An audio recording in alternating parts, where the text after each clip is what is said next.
Bienvenue, voici un HP ProBook 635. Je vais vous montrer comment faire une capture d'écran sur cet ordinateur. Pour cela, vous devrez utiliser l'une des deux combinaisons suivantes. La première consiste à appuyer simultanément sur les touches Windows, Maj et S. Je vais vous montrer ça tout de suite.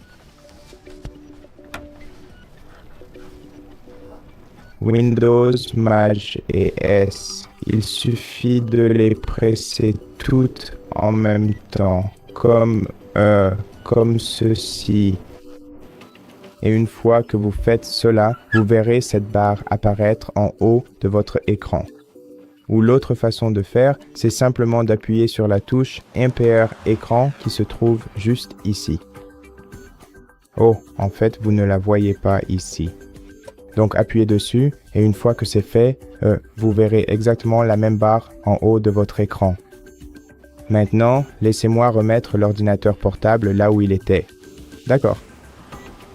Et une fois que vous voyez cette barre, vous devez absolument vous assurer que l'option de capture d'écran ou de capture rapide est correctement sélectionnée et prête à être utilisée pour une efficacité optimale. Ensuite, sélectionnez l'une des 4 options pour votre capture d'écran. Je vais vous montrer chacune d'entre elles. Donc, la capture d'écran rectangulaire est en fait une capture d'écran de forme rectangulaire. Sélectionnez simplement la forme souhaitée sur votre écran. La capture d'écran est automatiquement prise, copiée dans votre presse-papier et enregistrée dans l'explorateur de fichiers. Je vais vous montrer l'emplacement exact dans un instant. Donc, si vous cliquez sur la notification qui est apparue sur votre écran, vous pourrez modifier cette capture d'écran en utilisant les outils de dessin ou dans Paint en cliquant juste ici. Et si vous voulez la retrouver, vous devez aller dans l'explorateur de fichiers, dans Images, puis dans Captures d'écran, et chercher les plus récentes. Trions-les par ordre de date. Et voici la capture d'écran qui a été prise. D'accord? Et maintenant, appuyons à nouveau sur la touche Impré-écran ou Windows Maj S si vous préférez.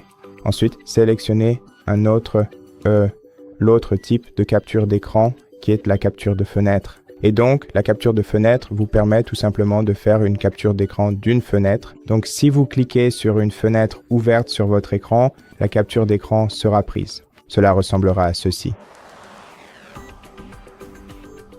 D'accord. Passons donc au prochain type de capture d'écran qui est la capture plein écran. En gros, lorsque vous cliquez sur cette option, une capture d'écran de tout l'écran est prise. Et le dernier est la capture d'écran en forme libre, qui est similaire à la capture rectangulaire, sauf que vous pouvez dessiner n'importe quelle forme que vous souhaitez sur votre écran. Il suffit donc de la dessiner simplement avec le bouton gauche de votre souris et la capture d'écran finale ressemblera à ceci selon la forme précise que vous avez soigneusement choisie. Et voilà, c'est tout. Merci d'avoir regardé cette vidéo. Si elle vous a plu, pensez à vous abonner à notre chaîne, laissez-nous un like et un commentaire ci-dessous. Et je vous retrouve dans la prochaine vidéo.